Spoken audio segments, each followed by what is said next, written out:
오늘 저녁은 제가 쏠게요. 맛있는 거 먹으러 가자. 근데 말이에요. 제가 함께하는 마지막 오늘 식사 될 것 같아요. 왜요? 형 어디 가요? 아니, 성우야, 너 이제 여기 수업 못 들으러 오는 거야? 왜 마지막 식사야? 마지막 식사인데 마지막 식사 맞아요. 죄송해요. 왜냐면 제가 쏘는 마지막 식사. 뭐야. 다시는 진짜. 절대 내버 쏘지 않을 거예요. 그러면은 절대 얻어먹기만 할 거예요. 사. 고기? 쏘지 말고 사. 오늘 고기. 선생님 이 형이 진짜 말만 이렇게 하지 않았으면 좋겠습니다. 그러니까요. 네. 아니 그리고 계속 좋은 일 많이 하고 그에 네. 대한 정당한 대가로 수입이 늘어나서 계속 사는 게 좋은지 아니면 이게 마지막 식사고 앞으로 일이 하나도 없는 게 좋은지. 야 역시 지혜로우셔 우리 선생님. 솔깃하네. 솔깃해. 전자라고 해. 이게 어느 문화든 비슷한 것 같긴 한데 특히 한국 문화가 사실은 상견례 자리 이런 거 어렵잖아요. 어려워. 저 준비하고 있어요. 소개팅 이런 것도 어렵죠. 어려워요. 그런데 그때 꼭 밥 먹는다? 맞아요. 그렇죠. 맞네. 그러니까 어려운 자리인데 밥 먹어요. 자꾸 체해. 그러니까 그런 때는 안 먹어도 될 것 같잖아요. 그냥 차만 마신다든지. 근데 이 밥이라는 게 신통한 게 있는 거예요. 맞아요. 신통. 밥을 먹으면 그렇게 불편만 함에도 불구하고 그리고 뭐 먹는지 기억도 안 나잖아요. 그렇죠. 코로 들어갔는지 어디로 들어갔는지도 몰라요. 그럼에도 불구하고 우리는 같은 시간에 같은 밥을 먹은 의미 있는 사람으로 결속이 돼요. 그래서 이 밥이라고 하는 게 식사를 같이 하면 야 우리 밥 한번 먹자. 이 말 굉장히 친근하고 뭔가 그렇잖아요. 그래서 되게 위로가 돼요. 특히나 무언가를 기념하는 식사 이런 것들은 우리 주은 학생은 예를 들면 어떤 식사가 가장 기억에 남아요? 지금까지 살아오면서? 제 생일날 저희 신랑이 요리를 못하는데 제가 잡채를 좋아하거든요. 근데 굉장히 번거롭잖아요. 그거를 전날부터 다 썰어가지고 고명 하나하나 다. 그거를 인터넷을 보면서 생일상을 차려놓은 게 나 오늘 강의 안 해. 그리고 축하해. 나 오늘 강의 안 해. 죄송합니다. 남편들이 이런 이벤트 안 돼요. 안 돼요. 절대 안 돼요. 많은 남성들이 힘들어. 주먹을 부르는 이거는 아이고. 오늘 그러면 예수님은 어떤 의미로 마지막 식사를 하신 건지 이제 그 이야기 속으로 들어가 볼 건데요. 네. 마가복음 14장 12절부터 25절까지입니다. 네. 조금 길죠? 그래도 예수님한테 가장 중요한 식사예요. 네. 우리가 주은 학생 이야기도 참고 들어줬는데 그렇죠. 예수님한테 가장 중요한 식사 요거 한번 짚어볼게요. 네. 오늘 수업 마가복음 47강 마지막 식사. 우리 이정규 학생부터 읽어보겠습니다. 네. 무교절의 첫날 곧 유월절 양 잡는 날에 제자들이 예수께 여쭤와오되 우리가 어디로 가서 선생님께서 유월절 음식을 잡수시게 준비하기를 원하시나이까 하매 예수께서 제자 중에 둘을 보내시며 이르시되 성내로 들어가라. 그리하면 물 한 동이를 가지고 가는 사람을 만나리니 그를 따라가서 어디든지 그가 들어가는 그 집 주인에게 이르되 선생님의 말씀이 내가 내 제자들과 함께 유월절 음식을 먹을 나의 객실이 어디 있느냐 하시더라 하라. 그리하면 자리를 펴고 준비한 큰 다락방을 보이리니 거기서 우리를 위하여 준비하라 하시니 제자들이 나가 성내로 들어가서 예수께서 하시던 말씀대로 만나 유월절 음식을 준비하니라. 저물매 그 12를 데리시고 가서 다 앉아 먹을 때에 예수께서 이르시되 내가 진실로 너희에게 이르노니 너희 중에 한 사람 곧 나와 함께 먹는 자가 나를 팔리라 하신대 그들이 근심하며 하나씩 나는 아니지요 하고 말하기를 시작하니 그들에게 이르시되 12 중에 하나 곧 나와 함께 그릇에 손을 넣는 자니라. 인자는 자기에 대하여 기록된 대로 가거니와 인자를 파는 그 사람에게는 화가 있으리로다. 그 사람은 차라리 나지 아니하였더라면 자기에게 좋을 뻔하였으니라 하시니라. 그들이 먹을 때에 예수께서 떡을 가지사 축복하시고 떼어 제자들에게 주시며 이르시되 받으라 이것은 내 몸이라 하시고 또 잔을 가지사 감사기도 하시고 그들에게 주시니 다 이를 마시매 이르시되 이것은 많은 사람을 위하여 흘리는 나의 피 곧 언약의 피니라. 진실로 너에게 이르노니 내가 포도나무에서 난 것을 하나님 나라에서 새 것으로 마시는 날까지 다시 마시지 아니하리라 하시니라. 우리 지난 주에는 이 마가가 복음서를 구성할 때 사실 누가복음이나 요한복음은 그렇게 안 해요. 특히나 요한복음 같은 경우는 공간복음에 들어가지 않아요. 그래서 완전히 구성을 달리 하는데 그래도 공간복음이라 하면 누가까지는 비슷하게 따라가야 되지 않나 싶은데도 마태는 마가를 많이 따라갔는데 누가는 완전히 또 새롭게 해요. 왜냐하면 내 공동체의 상황이, 내 공동체의 목회적 문제가 다른 것들이라 이제 누가는 조금 그 시점도 달리하고 하는데 이를테면 마가는 아주 두드러지게 앞뒤를 둘러싸고 얼마나 극박한 상황이냐. 이럴 때 예수님한테 가장 필요한 거는 제자다. 예수님 뜻을 이해하고 예수님이 정말 메시아이십니까? 우리가 힘을 실어드리겠습니다. 우리가 예루살렘 성전 망하더라도 우리가 새로운 성전이 되겠습니다. 할 수 있는 사람. 그런데 다 실패했다. 이름이 있는 12제자는 다 실패했다. 그런데 모든 복음서가 다 소개하는 유명하나 무명한 여인. 굉장히 유명한데 이름을 안 밝히는 그 여인. 그 여인은 예수를 알았다. 이거를 아주 극적인 대비 효과를 줘가면서 마가가 아주 드라마틱하게 썼어요. 근데 이제 강의 끝나고 그 어느 분이 질문을 하기를 그러면 누가는 왜 그렇게 달리 했습니까? 하세요. 그런데 누가를 잘 읽어보면 누가는 예를 들면은 한 바리새인 집이었다. 바리새인이니까 우리 여태까지 오는 과정 중에 바리새란 사람들이 대충 어떤 부류의 사람들이며 어떤 성향인지 알았잖아요. 근데 이 사람한테 그 누가가 요런 본문들을 주는 거예요. 빚진 사람이 둘이 있는데 하나는 500데나리온을 빚을 졌고 하나는 50 졌는데 갑자기 둘 다 안 갚아도 되는 채무 불이행 해도 되는 상황이 발생했다. 누가 더 기쁘겠냐. 이래요. 누가 더 기뻐요? 500이죠. 당연히 많이 빚진 자가. 그러니까 누가에서는 아마도 그 공동체의 상황이 헬라인이라고 우세 떨고 아니면은 헬라인 중에서도 아무나 다 그 인정받는 거 아니에요. 왜냐하면 과거에 똑같은 헬라인이지만 로마 제국의 포로로 잡혀와서 노예 신분이었다가 방출된 사람이면 어떻게 해요? 그러니까 헬라인 중에서도 돈 있고 빽 있고 힘 있는 이런 사람들은 막 우세 떨고 아무 권력도 없는 유대인 출신의 크리스찬이라든가 혹은 유대인 출신의 크리스찬들은요 아직도 로마가 지배하는 상황이에요.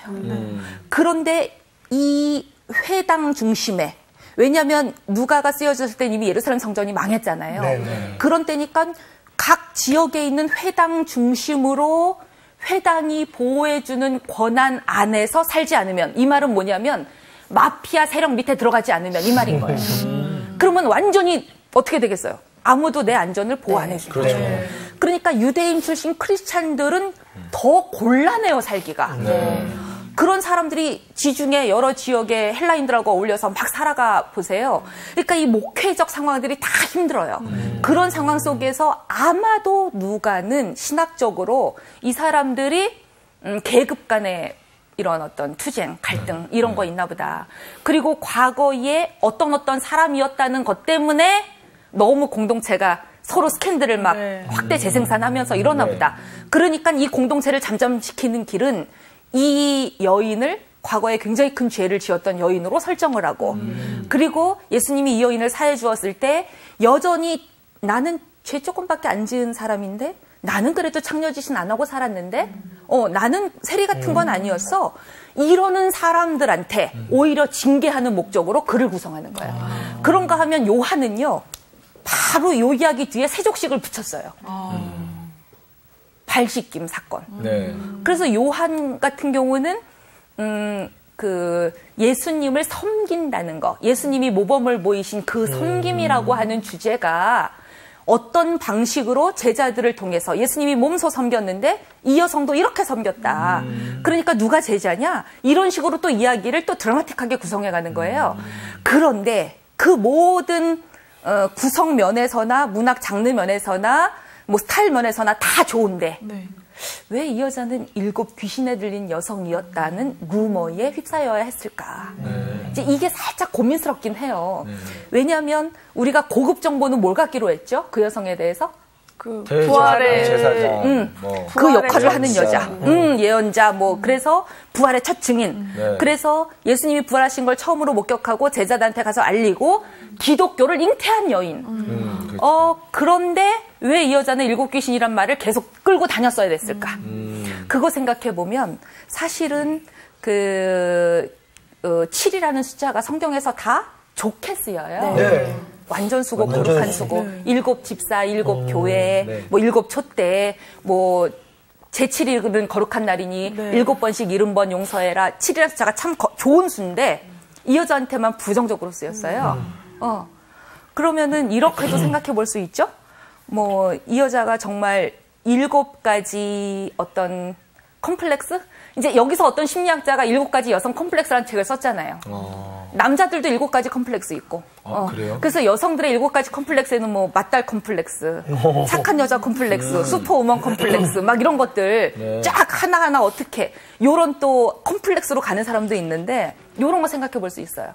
갈릴리에 요 가버나움하고 요런 쪽 붙어 있는 이 막달라라고 하는 지역도 예수님 자라나셨던 갈릴리 지역의 세포리스, 갈릴리의 수도였던 거기처럼 굉장히 번화하고 염료 공장도 있고 생선도 절이고 이렇게 아주 상업적으로 활발하고 이러다 보니까 로마 군단들이 자주 밥으로 삼아요. 그러면 로마 군단들이 들어와서 예수님 태어나기 직전도 그렇고 예수님 자라던 어린 시절에도 그렇고 완전히 남자들 다 불태우고 막 이런 일들이 비일비재해요. 우리가 복음서를 역사로부터 뚝 띄어서 21세기에 읽으니 그 기분이 안 들지만 당장 일제 시절에 어떤 고문당했냐 혹은 임진왜란 때 일본 사람들이 코 베어 갔다더라. 이런 거. 그래서 일본 가면은 코무덤 있다더라. 이런 얘기만 들어도 잔악스럽듯이 사실은 이 복음서도 그때 당시의 상황을 염두에 두면 이거는 가만히 읽을 수 없는 책인 거잖아요. 맞아요. 그러다 보니 이 여성은 7 귀신 들렸다는 게 아마 자기 주변의 모든 사람들을 다 잃었나 보다. 그러니까 이 여성은 한 번도 아버지 이름으로 소개되지 않거든요. 성서에서 다들 아버지의 아들로 소개되잖아요. 아버지의 딸이라든가 이런 식으로 소개돼요. 근데 이 여성은 그냥 지만 뚝 나와요. 그러면 부모 잃고 형제 잃고 7사람 다 잃었나 보다. 온 가족이 초토화됐나 보다.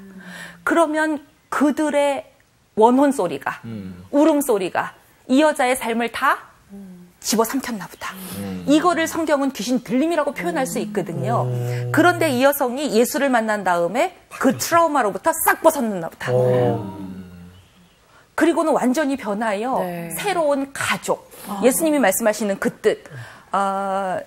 누가 내 어머니고 형제 자매입니까? 핏줄이 중요한 게 아니고 누구든지 하나님 뜻대로 하면 우주적인 가족으로 초대받습니다.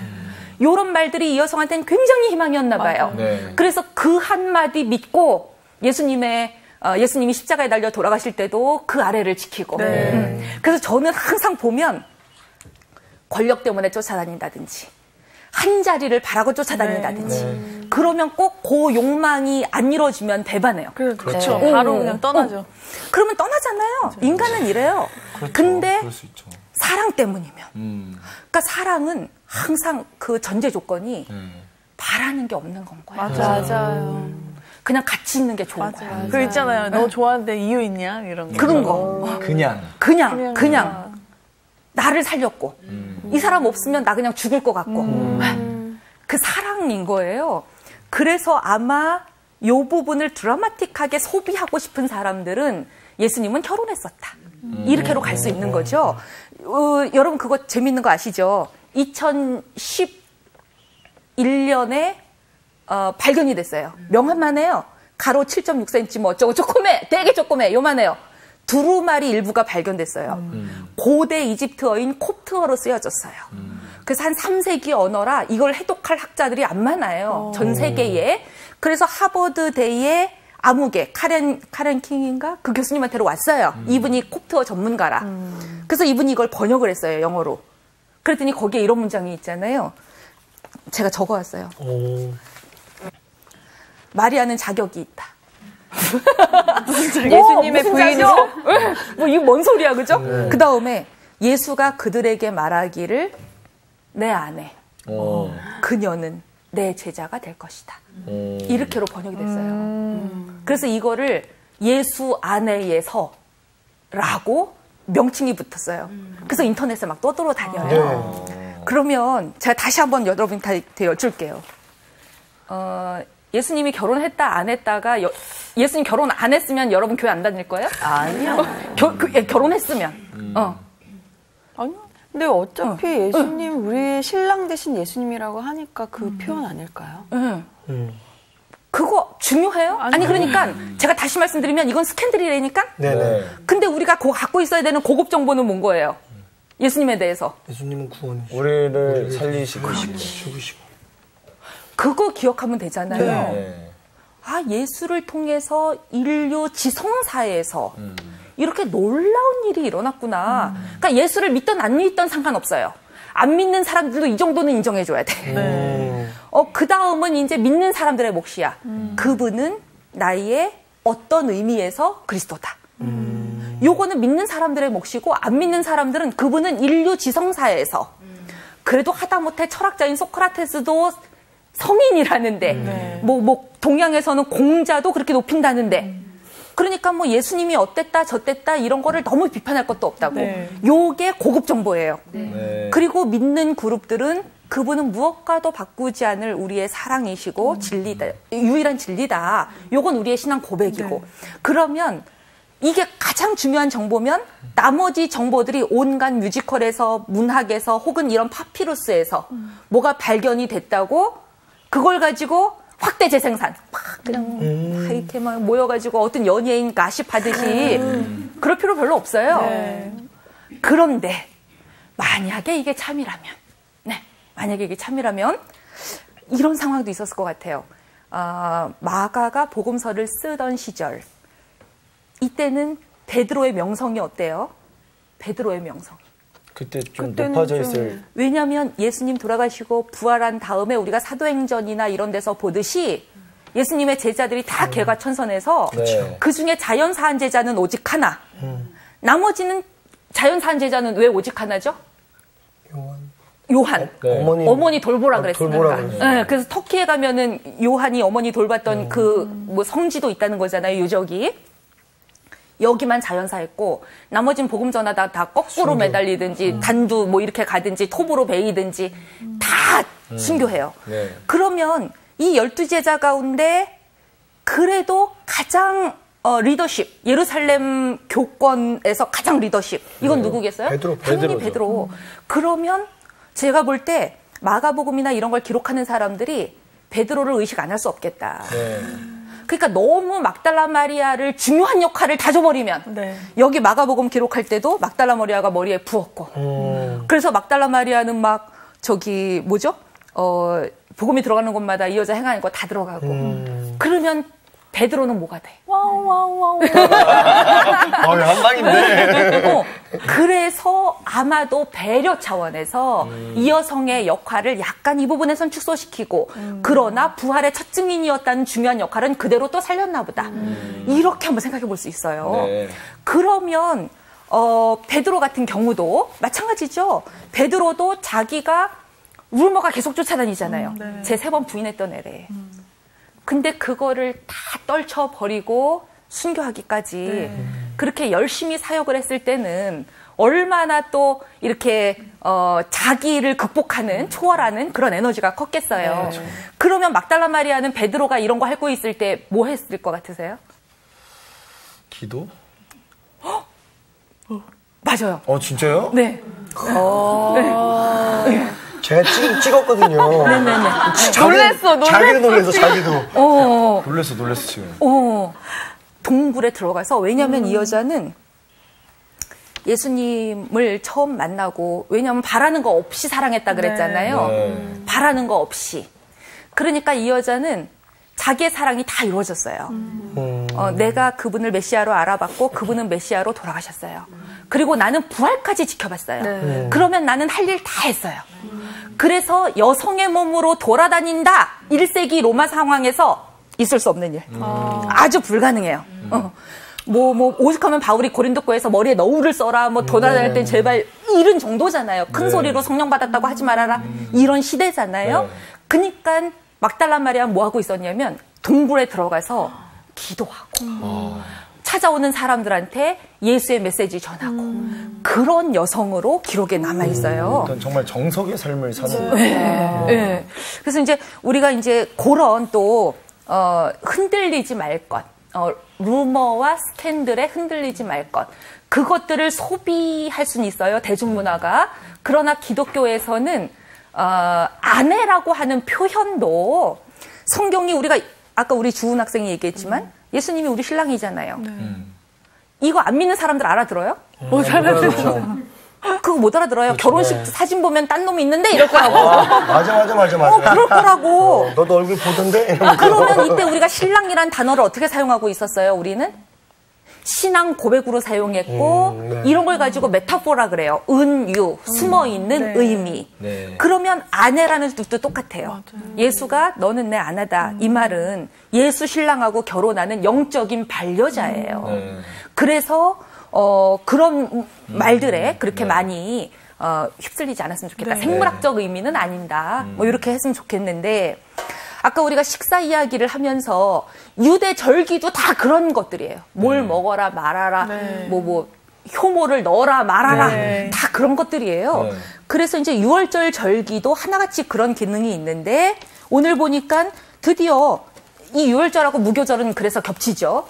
효모가 안 들어가는 걸 먹은 출애굽에 나오는 6월절 이거라 겹치는 날이라 양 잡는 날에 예수님한테 어떻게 우리도 가서 이 파티를 좀 해야 될 텐데 6월절 파티를 좀 해야 될 텐데 이거 유대민족한테는 가장 중요한 절기인데 어디서 먹을까요?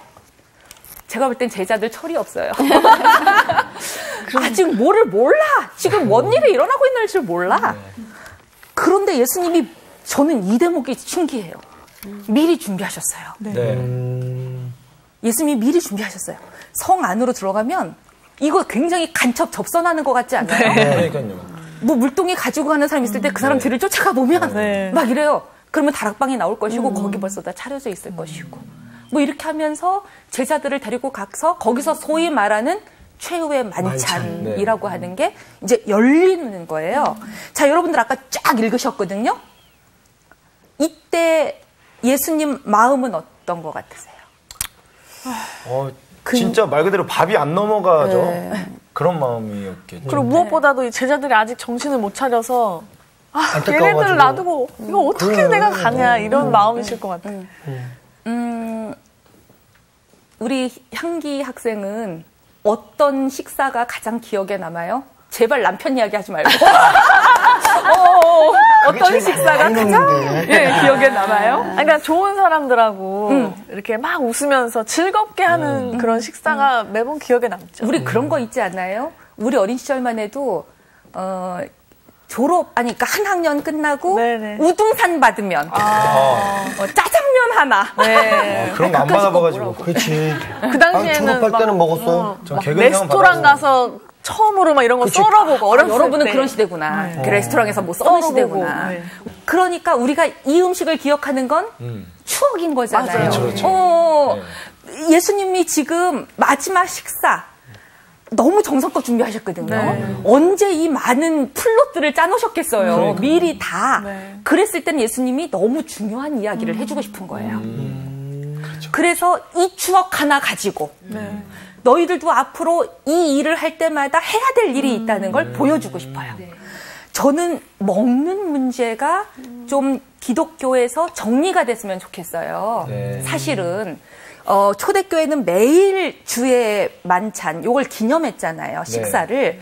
그래서 떡 떼고 밥 같이 먹고 잔 들고 마시고 이걸 매일 했는데 하다 보니까 재정이 흔들려서 중간에 밥 먹는 걸 생략하고 우리한테 지금 성만찬으로 내려왔어요. 떡 떼고 잔 먹고. 그런데 여러분 그런 거 생각해 보셨나 모르겠어요. 요즘 예능 프로 같은 데서 집밥이 많이 나오더라고. 집밥. 왜 집밥이 많이 나오는 이유는 뭐죠? 그만큼 밖에서 먹는 일이 많아서 그렇죠. 집밥을 못 먹으니까. 기회에서 그러니까 집에서 물론 보여주기 위한 것들이겠지. 언제 그렇게 맨날 그렇게 먹겠어요. 그렇죠. 손님 왔을 때 되게 신경 써서 차리는. 그리고 거기는 어차피 예능이고 경선이 있고 뭐가 걸려있고 이러다 보니 최선을 다해서 잘 차린다고. 그렇죠. 그런데 보통의 식사는 현대인들이 하루 한 끼 온 가족이 먹기도 힘들어요. 맞아요. 그러다 보니까 요즘은 자꾸만 집밥, 뭐 엄마 손 맛집 이런 거, 엄마 손. 애들 고시원 이런 데 보세요. 엄마 손 이런 거. 꼭 있어요. 그래갖고 막 화려하지 않아도 이런 데 손님 몰린다. 또. 맞아요. 완전 좋아요. 절밥은 어때요? 절밥. 저는 절밥을 안 지난번에 먹어가지고. 그 오바마 대통령의 옛날 때부터 둘 다 변호사 출신들이니까 바빴을 거 아닙니까? 그래서 이분들의 식사를 담당하던 분이 있어요. 그분이 이제 백악관에 같이 들어갔는데 오바마 대통령이 그분을 한국에 보내면서 그 요리사를 절밥 공배 오라 그랬다는 거예요. 그래서 TV에 나오더라고. 칼국수를 밀고 있어. 그 백악관 조리장이요. 뭔가 정겹다. 맛있었나 보다. 이렇게 막 밀가루. 그래갖고 절밥을 하면서 오바마가 불고기도 배워오라 막 주문이 많았대요. 근데 절은 육식을 안 하니까 뭐 연잎으로 갈아가지고 한 막 칼국수 막 이거 밀고 있고 막 오이 쓸고 있고 냉국하고 이러고 있더라고요. 되게 맛있게 드시고 가셨나 보다. 저는 이 시대가 웰빙 시대라. 이 절밥이 너무 유명해요. 사찰 음식 전문점 이런 거 맛집으로 소개돼요. 자, 그러면 이거 어때요? 교회밥. 저는 교회밥이 그렇게 맛있어요. 절밥만 있냐? 교회밥도 있다. 뭐 할래요? 네, 뭐 하실래요? 어떤 거 하실래요? 절밥만 있냐? 교회밥도 있다.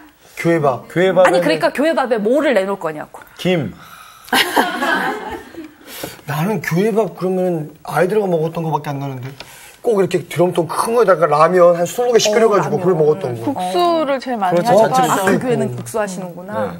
근데 이제 저는 그래서 한국 교회가 위기라고 하는데 교회밥이 살면 한국 교회 산다 이렇게 생각해요. 그래서 어느 큰 교회들은 뭐 또래끼리 먹어라, 뭐 부서끼리 먹어라 이래갖고 돈을 준다든지 그럼 나가서 사 먹는다든지 이러면서 주변 상권도 살아야 된다 막 이렇게 된다든지. 근데 사실은 먹는 건 너무 중요해요. 그렇죠. 함께 먹으면서 같은 음식을 나누어 먹으면서 공동의 의미 생산 공동체가 돼요.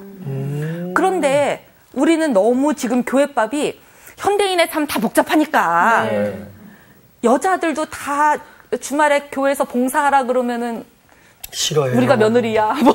맞아요, 싫어요. 너무 힘들잖아요. 일주일 내내 나가서 다 투잡, 다 이렇게 맞벌이 보고 이런데. 그러니까, 이 문제를 어떻게 해결해야 되는지.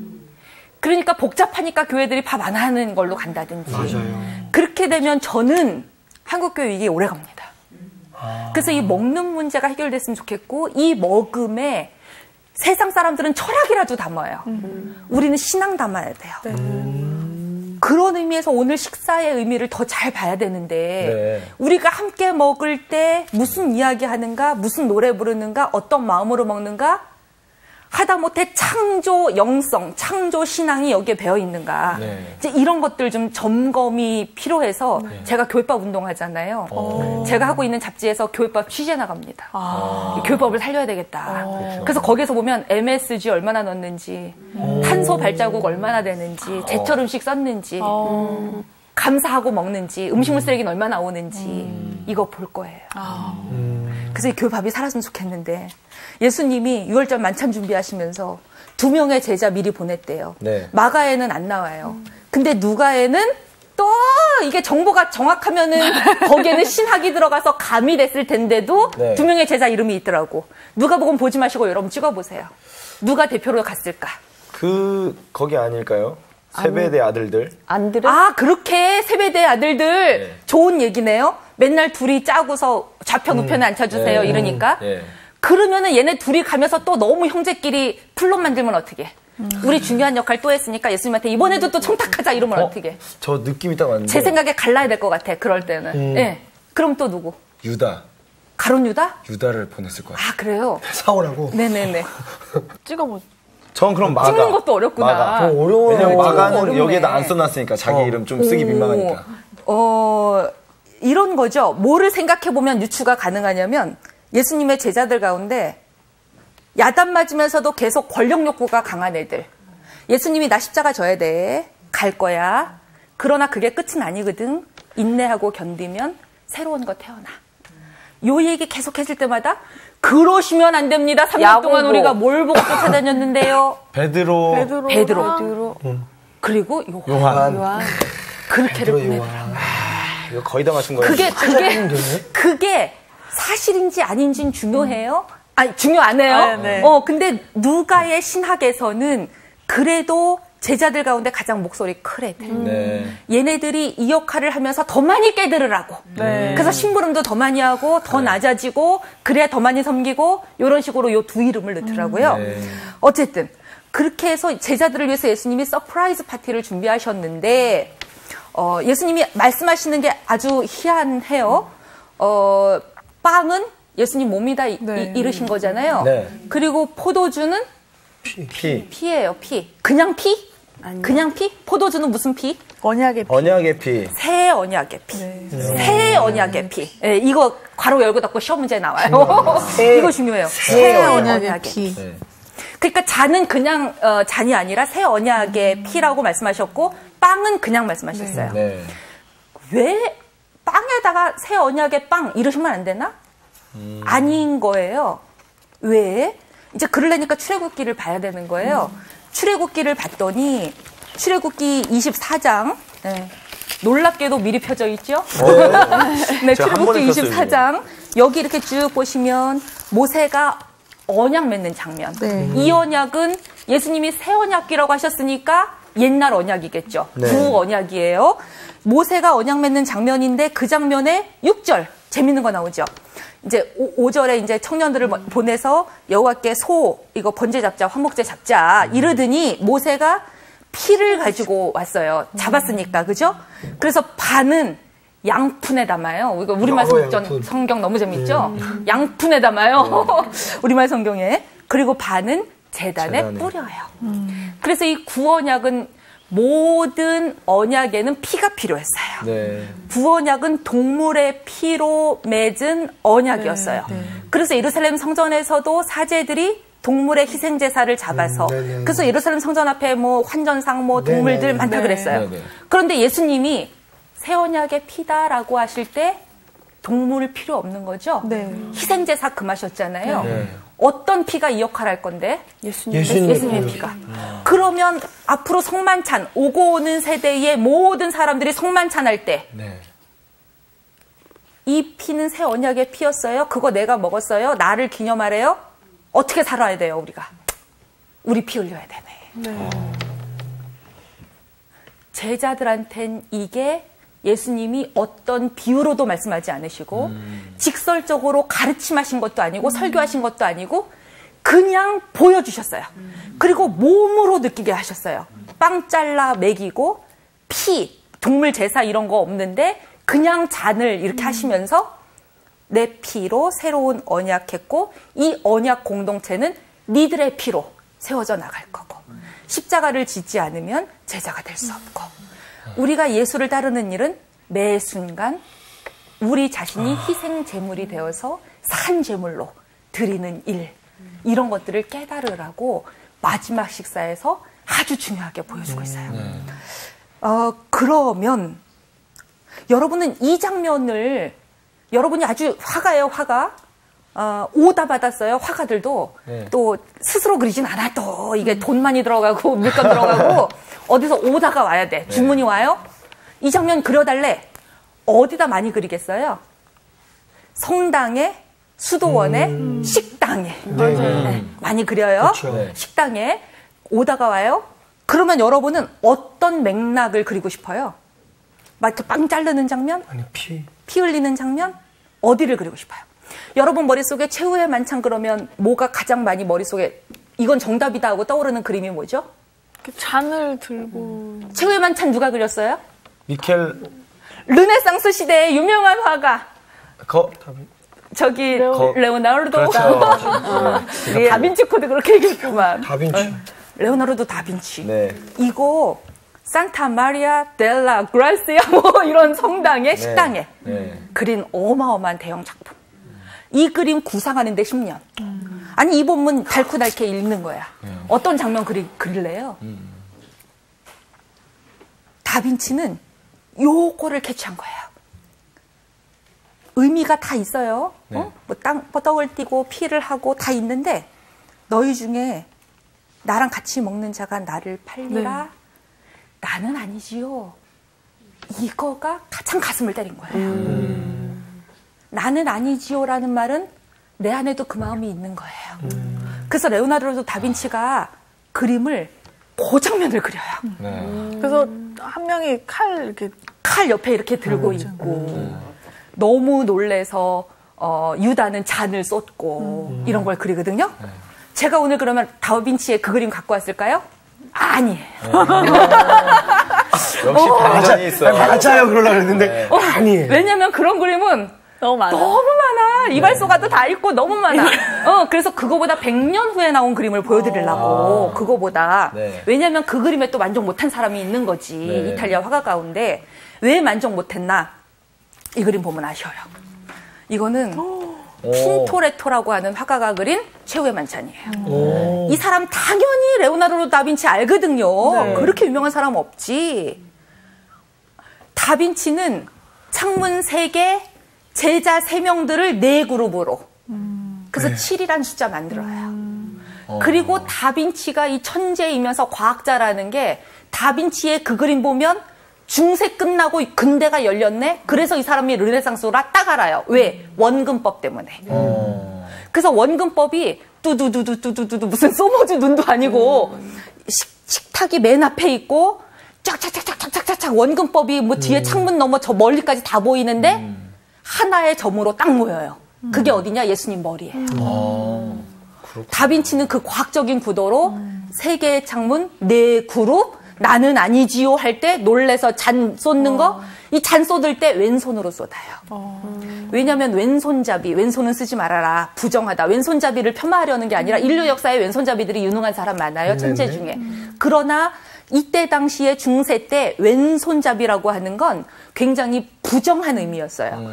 그래서 왼손으로 쏟는다든지 모든 플롯을 다 넣는데 10년 구상.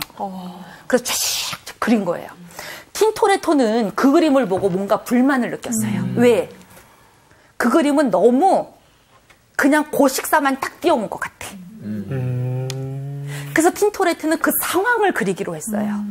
이 사람 이름은 원래 다른 이름인데 아버지가 틴토레를 하는 사람이에요. 염색공. 그래서 별명이 이제 틴토레토 이렇게 불린 사람인데 이탈리아. 이 그림 보시면 여기 이 여인숙. 무슨 뭐 밀라노의 한 여인숙 같아요. 여인숙에서 사람들이 야 손님 왔단께 빨리빨리 음식 차리란께 막 번잡하게 음식 날러요.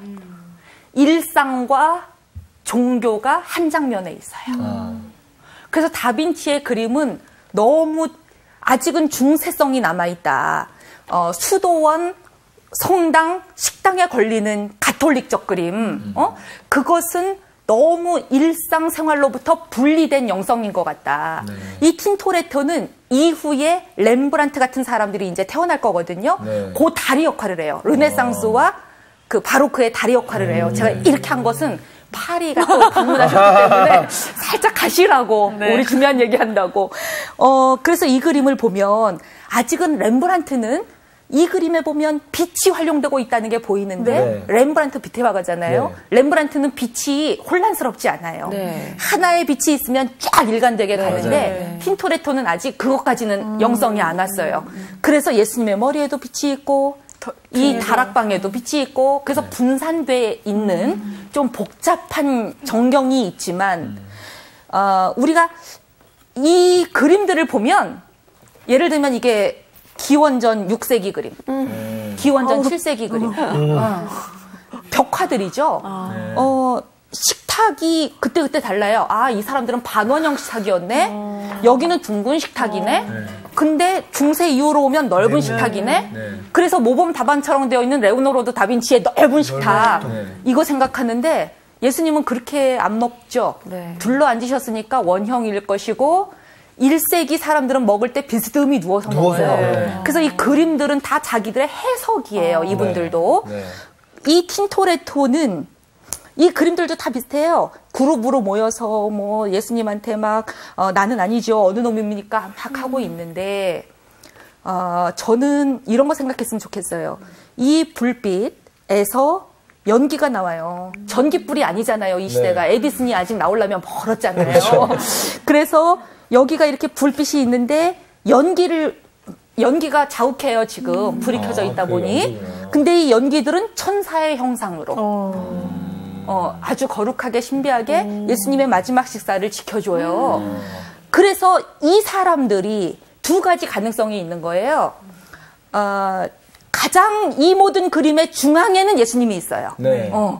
그래서 중심 인물인 건 맞는데 우리가 이야기를 여기서부터 풀면 이들은 예수님이 어떤 분이시고 내가 지금 어떤 일을 하고 있고 앞으로 나는 어떻게 살아야 되겠고 이런 거룩한 일에 동참하는 일상성인지 아니면 손님 왔으니까 빨리빨리 포도주 내랑께 그렇죠. 돈 받아야 된다. 네. 전혀 거룩과 그 너머의 초월과 연결 안 돼 있는 매몰된 삶인지 우리 그거 한번 고민할 필요가 있어요. 자, 예수님이 내가 포도나무에서 난 이 마지막 구절 25절 하나님 나라에서 새 것으로 마시는 날까지는 다시는 포도주를 입에 대지 않겠다. 이 신비스러운 말씀을 남기고 요 또 섹션은 끝나요. 네.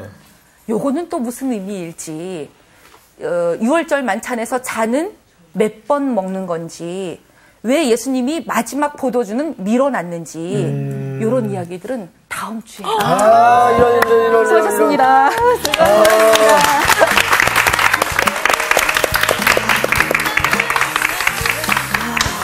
정말 그 전에 들었던 설교에서 막 들었던 그런 것보다 좀 다른 깊이로 막 빨려 들어가는 것 같아요. 맞아요. 항상 그런 마음이 있어요. 저는 진짜 맞아요. 그 먹는 거가 진짜 중요한 게 사람이 안 먹고 이러면 되게 민감해지잖아요. 그럼. 또 딱 이제 그 먹는 자리에서 좀 회포 푸시는 거죠. 그래서 할 말씀을 콕 집으시고. 네, 진짜 중요한 말씀을. 이번 주 퀴즈입니다. 예수님이 제자들과 더불어 6월절 음식을 나눈 장소는 어디였나요? 1번 객실, 2번 큰 다락방, 3번 넓은 마당. 정답을 아시는 분은 CBS 성서학당 홈페이지에 정답을 올려주시거나 우편으로 보내주시면 됩니다.